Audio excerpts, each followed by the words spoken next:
naghintay pa sila para papasukin doon sa warehouse, etc. Yes, maliwanag na based on the letter of authority na in-issue ng Bureau of Customs, they could have broken down the locks, the gate, of the warehouse, no? Dito sa Kawit, Cavite, pero hindi nila ginawa at naghintay pa ng 3 araw bago finally ma-implementa. So hindi katanggap-tanggap yon dahil maliwanag na may kapangyarihan silang i-breakdown ito. So yung observation ng isang nating kasamahan, si Senator Erwin, na maaring nagkakaroon ng behind the scenes na negosasyon, posible yun. No? And that's why kailangan pa rin ituloy itong pagdinig para malaman natin sino ba ang mga nasa likod nito. And that's also why, because of the lying nitong si Mr. Xi, na isang Chinese national, na inamin niya na siya ay nasa likod nitong pag-lease, siya ang nag-uupa nung cold storage number 8, warehouse number 8 na nahuli itong produktong smuggled na mga karne ay nakapiit ngayon. Importante yan dahil siya ang makakaturo dito sa mga sino pang mga nasa likod ng mga Chinese nationals. We have their names and we thank yung Immigration Bureau dahil sa kanila nahuli itong isa sa mga Chinese nationals na sa likod nitong 100 million pesos worth of smuggled goods. Nakikita rin natin na malakas ang kapit nitong grupong ito dahil saan ka nakakita? May 2024, yung raid, 100 plus million pesos worth of frozen meat, pati isda. Pero hanggang sa ngayon, 1 year and a half after, wala pa rin kasong sinasampa laban dito sa mga nasa likod nito. Katakataka rin yung inutusan magkaroon ng investigasyon ng commissioner ng customs noong nakaraang commissioner, yung last ex-commissioner na ngayon, pero walang resulta ang kanilang investigasyon. Kung hindi pa namin pinilit o kaya pinilit itong kasong ito at hiningi ang tulong ng BID, hindi pa mahuhuli. Nariyan lang pala.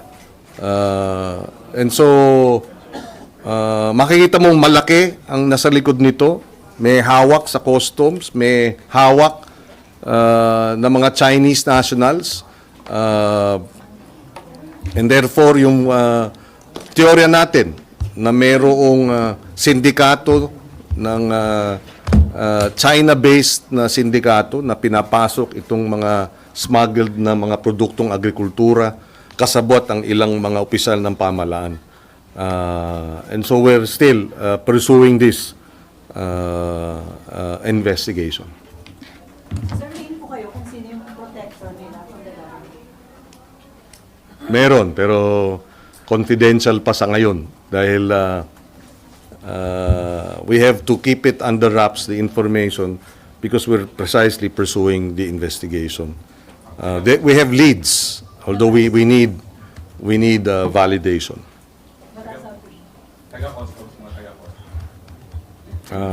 Taga-customs, parang kumbaga sa flood control scandal, meron taga-customs, meron mga diskaya type ng mga private sector at matataas na opisyal. So, pwedeng dito siya mag-Christmas hanggang hindi ho siya nagsasalita. Hanggang hindi nakipag-cooperate. Si Mr. San Andres at si Mr. Xi.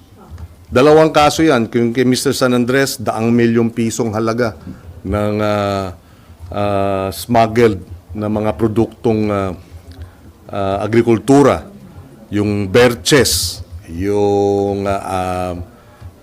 EPCB, no, na palusot. At yung Berches, 130 million pesos worth of agri-products ang nasabat. Pero yung nakapangalan na consignee isang Panda delivery driver. Paano nalusot yan sa BOC? Malaking katanungan. Sino ang nagpondo nung 100 milyong halaga na pinasok? Isang katanungan din yan. Hindi mangyayari yan kung merong masusing paghabol dito sa mga smuggler na ito. Wala pa rin nakukulong na financer, na smuggler mula nung naipasa yung batas na non-bailable ang economic sabotage since 2016. Wala pa rin. Bakit? 127 na kasong smuggling, nasabat yung produkto mula 2021 hanggang 2025, pero 4 lang ang nasampahan ng kaso, pero wala pa rin financer na nakukulong ng non-bailable na offense. Bakit? At 90% nung mga kaso na na-dismiss ay dahil hindi na sumite yung official, original records galing sa BOC. And therefore, clearly, malaking operation ito involving a lot of money and a lot of officials a number of officials sa gobyerno, DA, BOC, maybe even immigration, maybe even NBI and PNP, no? Sir, what do you tend to do na yun sa mga officials na sumasabit ng paulit-ulit sa mga ganitong issues? For example, Sir, yung Joel Pinawi, no? He was previously mentioned by Taguba in dating consignee nung Shabu shipment. Pinakitaan pa ng mga text messages. Pero hindi na si Bak. I don't know if he was ever charged for that incident. Kasi as you previously mentioned, may mga hindi naman to first time, may paulit-ulit to. Pero ang mga nakakasuhan, kung may nakakasuhan man, yung mga importers lang, yung mga nag-facilitate nung shipment, pero yung mga taga-BOC mismo or taga-BAI or DA, hindi naman nakakasuhan. Hindi din nasisibak. Well, abangan, because we are still continuing with the investigation and we will make the necessary recommendations. Pero we are in coordination with Commissioner Ariel Nepomuceno, who has assured us na sila ay aktibong iniimbestigahan. In fact, naka-floating ngayon ang ilan sa kanila at we expect na dapat masampahan ng mga kaso itong mga nakikipagsabuatan sa mga financier. We have enough evidence, no? That is my view, no, na meron ng pwedeng sampahan ng kaso, whether nasa BOC or even in the DA. So tingnan natin, abangan natin. Sir? Yes. Go ahead. Sir, bycam lang. Member po kayo, no, sir? Yes. Sir, kaya ba within 3 days lang po yung matapos lahat nung... Adapt nila yung Senate version. Tapos to kaagad. Yes, sir. Is that your call, sir? Adopt the Senate version. Siyempre, nirerespeto natin yung prerogative ng House, no? But sana, no, we are able to fast track this. And hindi naman natin pipilitin that they adopt our version, no? Biro lang naman yun. But that could be one way of speeding it up. Sir, gaano kasigurado na malinis na po yung 2026 budget after nang inabot na kontrobersya ng 2025 budget? Well, kaya nga, bantayan natin yung BICAM, di ba? Tiyakin natin na hindi na maulit yung mga insertions na nangyari noon at maging transparent lahat. So, open BICAM, dapat tiyakin yan para kwentas claras, no? At everything is transparent. Sir, pwede yung pinasa po ng Senate, 100% malinis na, sir? I believe so.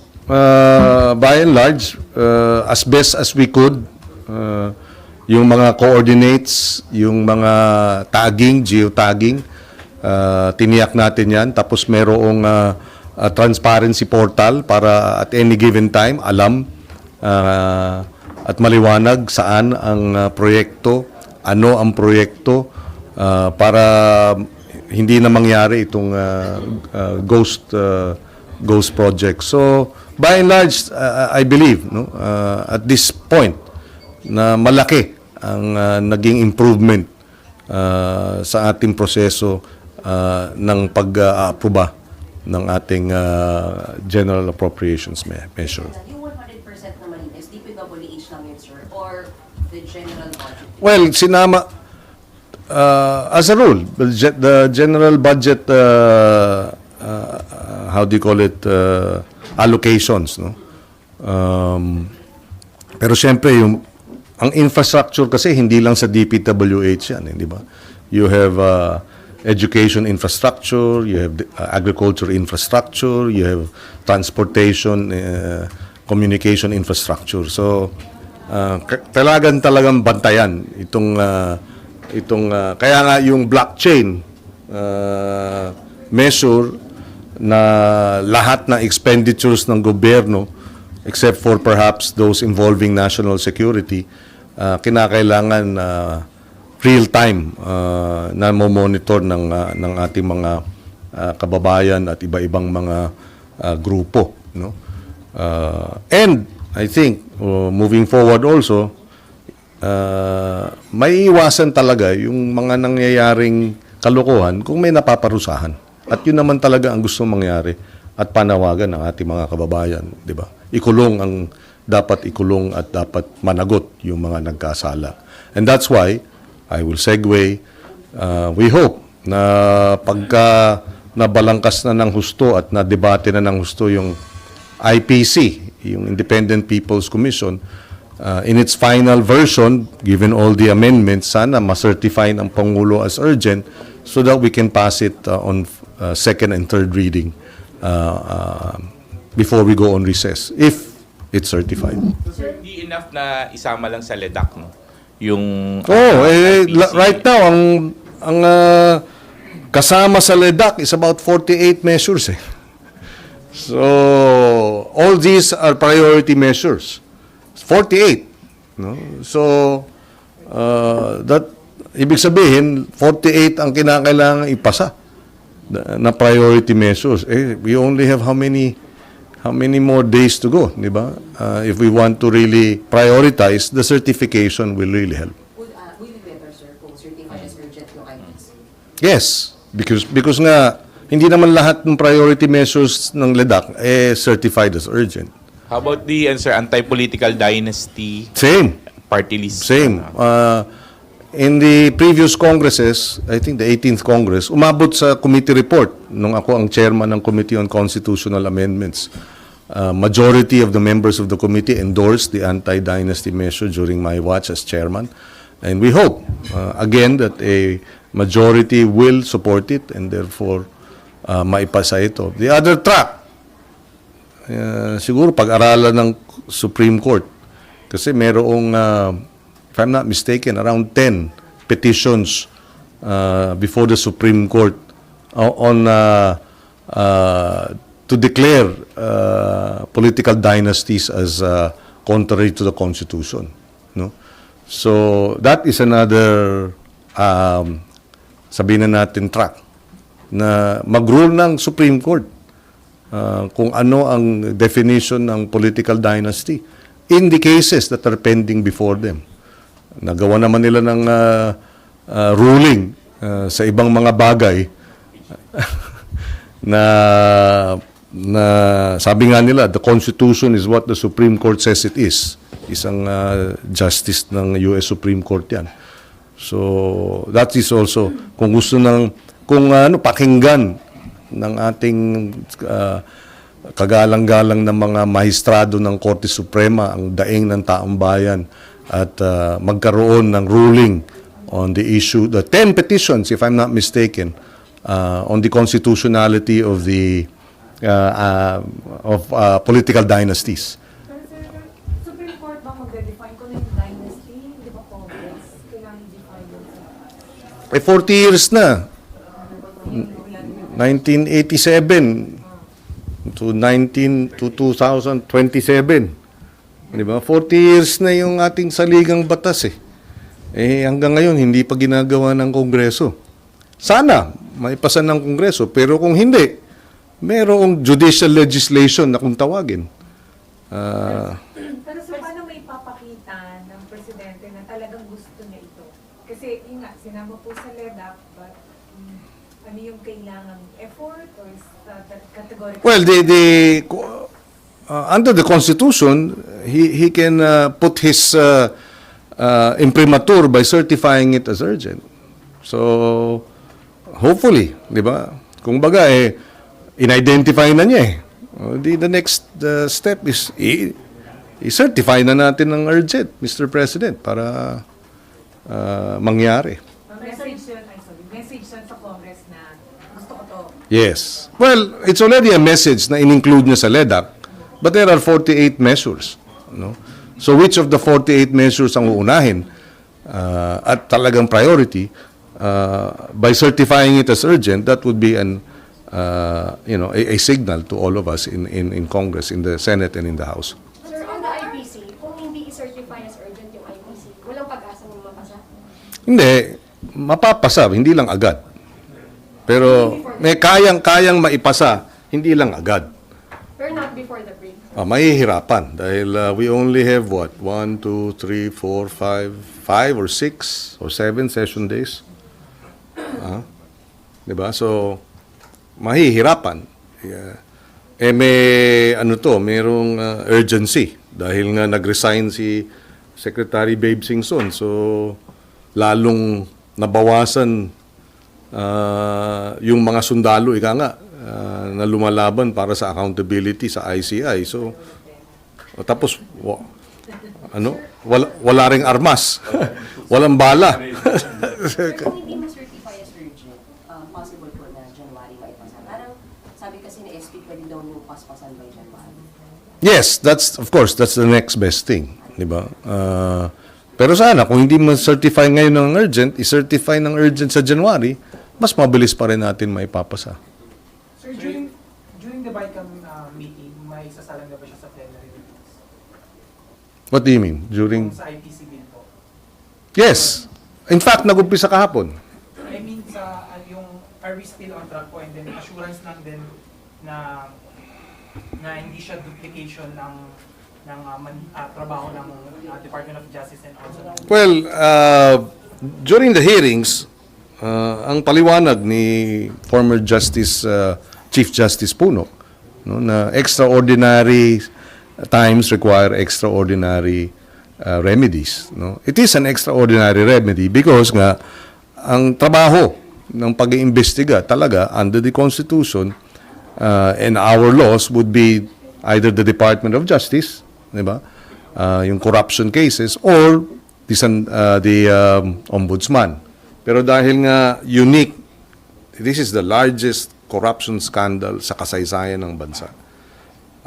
And involving individuals who are very, very powerful, extremely powerful, di ba? So, bigyan natin ng sapat na kapangyarihan yung isang komisyon para matiyak, na maimbestigahan ng lubos itong skandalo na ito. Alam nyo, sabi nga ng ICI, sa ghost projects pa lang, mga 400 ghost projects na na-identify. Sa 400 na yun, sabihin natin 15 ang masasakdal. So doon pa lang, 1,000 na. Di ba? Ang mga akusado. Di ba? So it's malaki. And ghost project lang yun. Hindi pa kasama yung substandard, hindi pa kasama yung rigging, etc. Di ba? So, we need a extraordinary approach to this, and the IPC is one such extraordinary approach. Plus, para ma-avoid itong conflict, di ba? Nilagay natin sa panukalang batas ang isang probisyon na minamandato ang Department of Justice at ang Ombudsman to create separate prosecution teams that will support in the investigation being undertaken by the People's Commission. Kaya sa day one pa lang, they are all on the same page already. So that is to avoid yung after the fact-finding ng commission, isasubmit sa ombudsman, tapos ang ombudsman o ang DOJ, magpa-fact-finding ulit. Di ba? Dahil kasama na sila sa simulat sa poll. Sir, clarify, itong IPC, wala itong prosecutorial power. Kasi sabi ni Senator Franklin Dillon, kapag meron, nadideclare yan unconstitutional. Wala siyang prosecutorial powers. That's why you put you create two teams.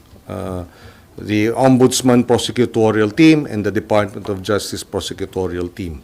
So, fact-finding lang talaga, sir. Fact-finding, yes, but they also have the power to freeze, the power to subpoena and to cite witnesses in contempt.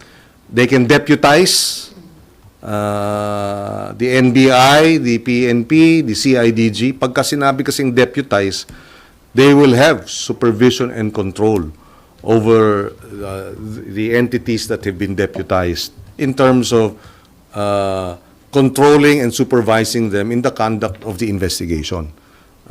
So, yan, dagdag na kapangyarihan yan. The power to grant immunity in other words, merong witness protection component. Kaya natin sinama yan dahil siyempre, kumbaga,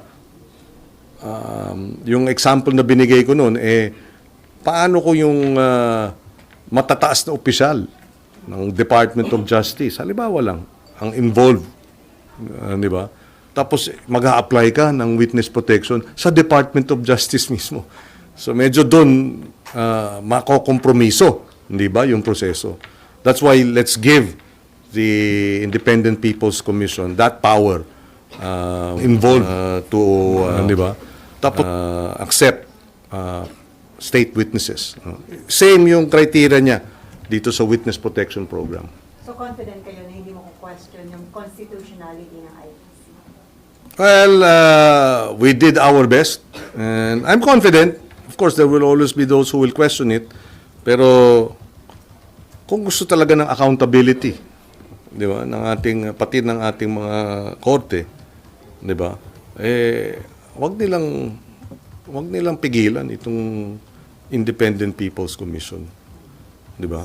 Bigyan, suportahan nila. Sir, on anti-political dynasty lang, sir, what are the chances of it getting passed this time, considering na yung concerns nga po ng marami ay marami sa mga members of Congress are part of political families? Well, mahirap, di ba? Dahil, kumbaga, kung madali yan, bakit 40 years na, wala pa. Di ba? So, mahirap. So, we'll see. Again, tayo, we support it. Di ba? Ako, wala namang kaming political dynasty. No? Ako lang ang politiko sa pamilya namin. Yun. So, we support it. We believe the Constitution mandates it. And therefore, we are obligated by the Constitution to craft and pass and enact an anti-dynasty law. Sir, dun sa case ng IPC, how would you address yung question of yung weaponizing the ICI after it's been enacted into law? Well, dalawa yan. Una yung composition. Maliwanag dun sa ating panukalang batas, ang ilan sa mga uupo ay manggagaling sa akadim, halimbawa, na non-partisan yan at non-political dapat, di ba? At manggagaling sa sektor ng mga professional entities and organizations. Tulad, kukuha tayo ng nominations from, halimbawa, the United Architects of the Philippines, kung kinakailangan isang architect. O kaya, yung Retired Supreme Court Justices Association. In other words, get professionals to be appointed, number one. And number two, meron dong mandato to engage civil society organizations, private entities and groups, independent organizations para makasama dito sa fact-finding. So in other words, open up the process to include the private sector, ordinary citizens. Kasi pagka merong transparency, mas matitiyak yung accountability at hindi aabusuhin. Kasama din doon sa provision ang membership ng yung civil society and non-government organizations with proven track records. So dito, hindi lamang mga politiko o hindi politiko at hindi mga nasa gobyerno ang uupo. So and that's why we believe it's going to be an independent commission and not and given the powers, di ba, na bibigay natin sa kanila, palagay ko, sabi nga, walang magiging sacred cows. Thank you, thank you.